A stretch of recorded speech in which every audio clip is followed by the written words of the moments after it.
All right, so I am back in Build a Car to kill zombies, and I was asked to build a car that would maximize deliveries, money-making potential, that sort of thing, and that is what I'm going to do. As you can see, I've got my duck here from the last time. Say goodbye to the duck, because unfortunately, it's gonna die. And there she goes. Bye-bye, duck.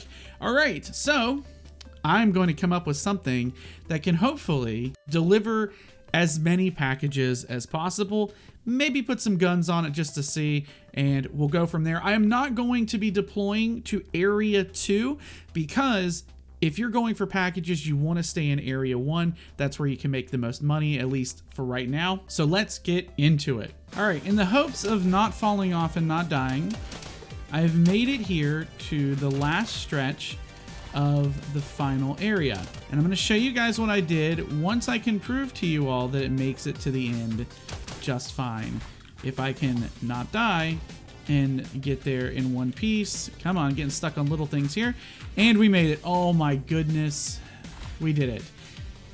Okay, so as you can see here, I have some changes here. You can make changes as you see fit. And when I deliver, $609,000. Let's go back and take a look at the barge. So having multiple carts and just links of whatever is fine. It works, but here are some things that I have learned, and I'm going to impart some knowledge to you all who are building your carts, and let me show you what I mean. Okay, having tires that turn freely without getting stuck is a huge benefit. There is a reason that I have a gap right here between the front tires and these two tires back here. That is because these tires are here for support and for speed.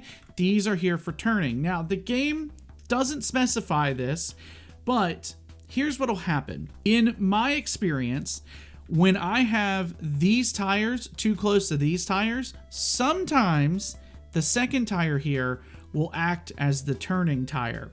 And the game will sometimes confuse this tire with this tire.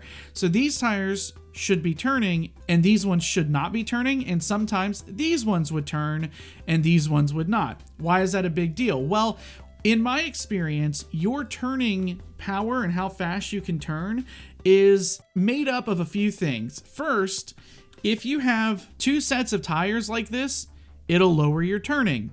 That has happened to me. I have changed this and done this, instantly made the turning better. The other thing, turning is also affected by the weight.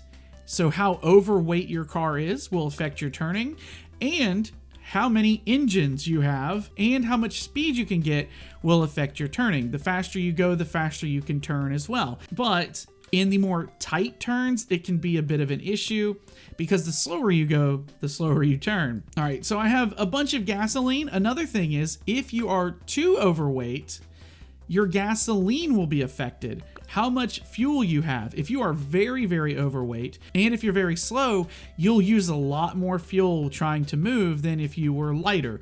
I have not really changed how much fuel I have, but I am able to get all the way to the end using not that much fuel just by lightening my load or giving me more of a better suspension. The other thing is, if you want some basic suspension, if you want to add a little bit here to the bottom end weight of your car, which you can do, and this is my suggestion, if you go with a trailer, put the wheels on the back of the trailer, and I have these wheels going different directions, so you can rotate them, and I'll show you what I mean. So this wheel is gonna go to the left, boom, and then if I get rid of these wheels, this wheel is gonna go to the right, then I'm gonna alternate left then right, and I don't know if that actually does anything. It probably doesn't, but what I like to think it does is it sort of evens these out. I don't know why. I just feel like it does it. It probably doesn't actually do anything,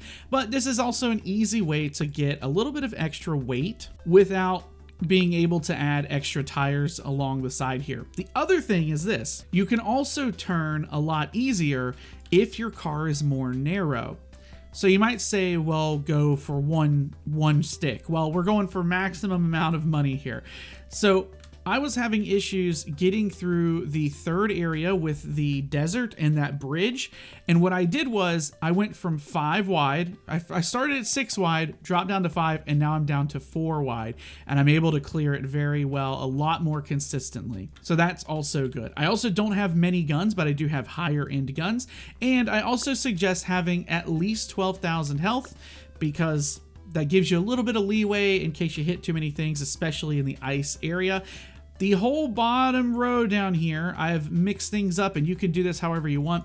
This whole bottom row up until the end here is all this one right here. And then the tops and the back tier are the other things. I don't really know the number here, but it's a lot. And then I've added in some wood and some stone for stability. And that is what I like to call the barge. This guy does get some good speed, as you can see. Turning's pretty great, and the back of the barge goes insane. So, you know, be careful where you're wanging that thing around. And yeah, don't. It doesn't matter what it hits, because it's not going to really affect you in any way. But you do want to make sure that you're, oh my gosh, that you're careful. You don't really need to be careful, but it will affect you in some ways, just not a ton. So in terms of certain things, you do need to be careful, but for the most part, you don't. And this area right here, I suck at. I'm just so bad at it in general. It doesn't matter. I could make my car literally 1 block long, and I would still fall off the edge in that area. So that's just a skill issue, honestly. But yeah, this one, pretty good, actually. In terms of money, you saw how much I made, $609,000 on the last area. That's the highest profit area you're gonna get to. And yeah, I'm happy with $609,000 per trip if I can get there reliably. That's a skill issue on my part, but I like this a lot. I'm calling it the barge. And yeah, that's pretty much it. If you guys enjoyed this and you have other suggestions for other cars you want to see, be sure to leave them in the comments down below. Feel free to like, share, subscribe, and I will see you guys next time. I've been BubbaTV24, and I am signing out.